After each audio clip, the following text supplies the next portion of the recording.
Hey everyone! Look, I know that it's been a while since I posted a video, but there's good reason. I can't fill you guys in on it yet, but Victor and I are doing something exciting and I'll be able to let you guys know about it really soon. It's just been taking up a bit of my time and I've been having a little bit of trouble working and recording my videos along with some other complications. But I will let you guys know all about that very, very soon in an upcoming video. I'm not going to go into too many details about that here. I just want to get on with the purpose of this video, which is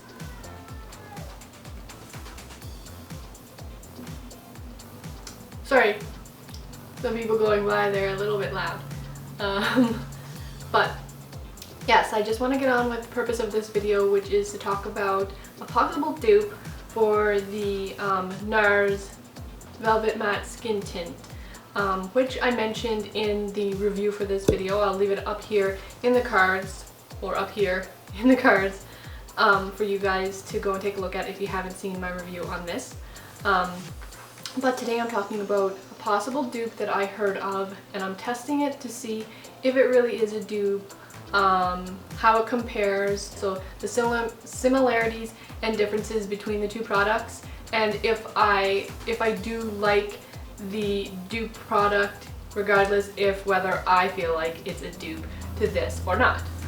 So the product that I'm talking about is the Maybelline Dream Velvet Soft Matte Hydrating Foundation. So this is the product that I'm talking about here today. So first of all, let's just take a look at the two products and look at the packaging. It's pretty obvious just from looking at the two that this is much bigger. You get 50 milliliters in this tube and 30 milliliters in this tube, but the thing to keep in mind that this 50 milliliters of product costs $54 and this 30 milliliters of product costs only $18.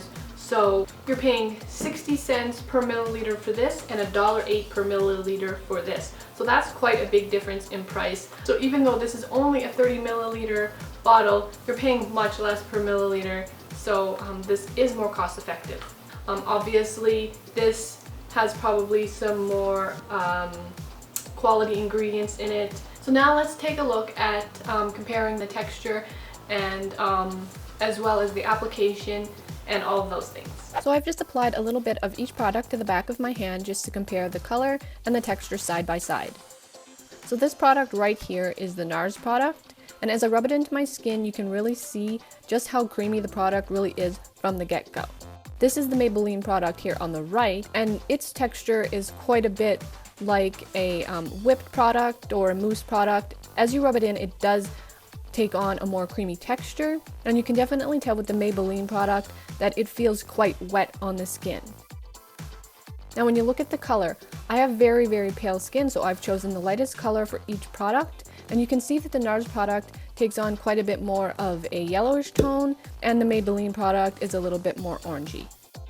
So here I've just thinned down the product a little bit just so that it will begin to dry a little bit quicker, and you can see that the Maybelline product does tend to oxidize a little bit more as it dries and becomes a little bit more orangey.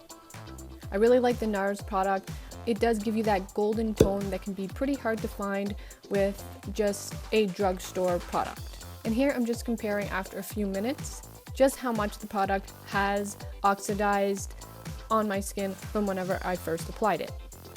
So for this next test, I've just wet a Q-tip with plain water and just rubbing the end of that wet Q-tip across the product. You can really see that the Nars product does stay on quite a bit better when it comes to wetness, and the Maybelline product just wipes right off with water. So this can be good whenever it comes to washing the product off, but not so good when it comes to the wear of the product throughout the day.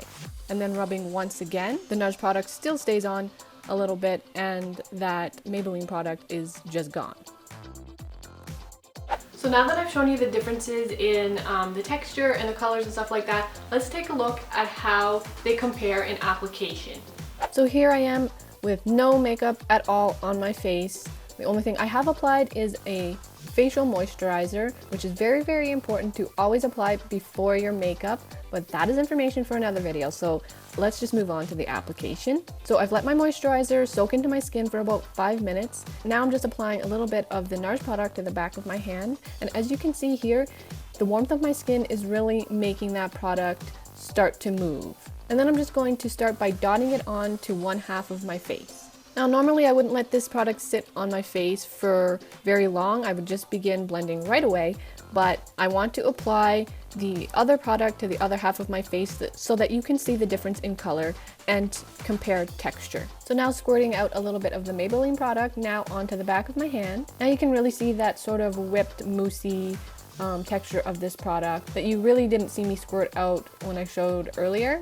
And you can see that that product, it doesn't move, it doesn't start to emulsify with the warmth of my hand as much as the Nars product.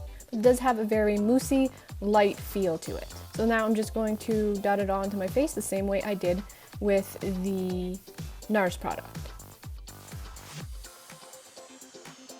Now that I've got this great spotted look going on, you can really tell side by side the difference in texture of these two products. And again here, just showing the texture a little bit more on the back of my hand.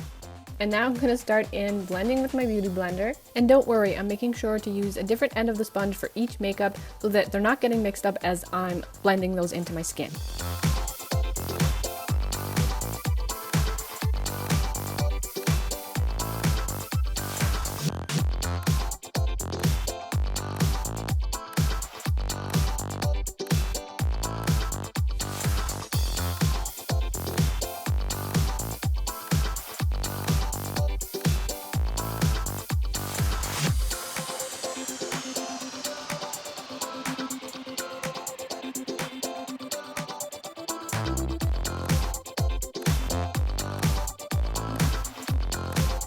So now I've got both products blended into my skin. I feel like the results just after application look pretty comparable. I think the Nars product does cover a slight bit better, but is also a slight bit more visible on the skin. So now I'm just going to apply the rest of my makeup.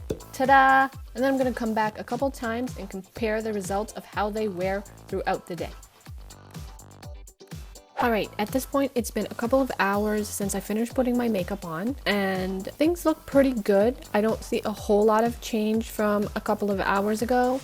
On the Maybelline side, I think maybe the makeup is starting to wear a little tiny bit more than the Nars side, but they're quite comparable at this point. And things still look pretty good. And as you can see, even though we did notice a lot of oxidation with that Maybelline product on the back of my hand when the product was a little bit thicker, I don't really feel like it oxidized too much for myself on my face after it was rubbed in. Things still look pretty good and it still matches my skin tone quite well.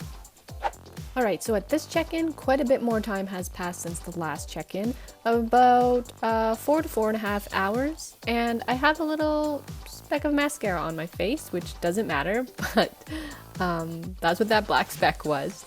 And just looking at it, my skin has started to become quite a bit more oily, and I have to mention that it was quite a hot day when I was doing this, so my skin is a little bit more shiny than on a regular day. But that's very important too, to see how it's going to wear on a very warm day. As you can see here, I'm pointing to the Maybelline side, and things have gotten quite a bit shiny across my entire cheek, where on the Nars side, it's only starting to become much more shiny, very close to the nose, so that shiny radius is quite a bit smaller. And I do notice that the Maybelline side, the makeup seems to just have started to wear off just with regular daily touching of my skin, and you can really tell on the chin area that that makeup has wiped off quite a bit. So it seems like although that makeup is quite a bit more light and seems to blend a little bit more naturally into the skin, it does wipe off very easily. As I showed you with the water test earlier, it just wipes off clean with water and therefore doesn't last as well on the skin. One thing I did notice here was that on the Nars side, I had a little bit more creasing that I did not have on the Maybelline side, but I feel to me like this is just maybe the way I apply the makeup, because when I use this Nars makeup on a regular basis, I don't really notice any creasing. So keep that in mind. Although I did get creasing, I don't feel like I get it all of the time. And as I said, it was a very warm day. So now I guess the question that remains is, do I feel that the Maybelline Dream Velvet Soft Matte Hydrating Foundation is a suitable dupe for the Nars Velvet Matte Skin Tint? And I guess the answer is not really. It's not close enough, in my opinion, to be considered a dupe. Maybe some other people feel that it is close enough, but I just do not. They do have similar things about them in that they're both considered a matte product as far as wear and, in my opinion, texture and color and all of those things. This one just doesn't really compare to in those areas. If you are looking for a more cost-effective sort of matte foundation, then this is a good option to try out, but don't expect it to be really close to the Nars product. It's just a better product, and you're going to be able to tell if you spend the money on this. But again, if you're looking for something that's cost effective and you're not looking for it to wear throughout the entire day, you're just looking for something to even out your skin tone, then I do feel that this is a good option. And obviously this costs less, but I just don't feel that it's close enough or that it wears close enough to this product for it to be considered a viable dupe. So anyways, that's enough about talking about these products. I think I made my point.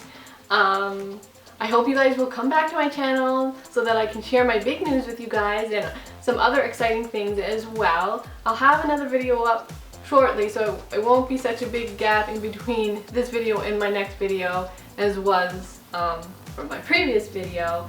If you guys did like this video, I hope you'll give it a thumbs up, and why not leave me a comment if you'd like. I always like hearing from you guys, and don't forget to subscribe if you do want to see all of my upcoming videos. I hope you guys have a super awesome day, and I'll see you guys in my next one. Bye!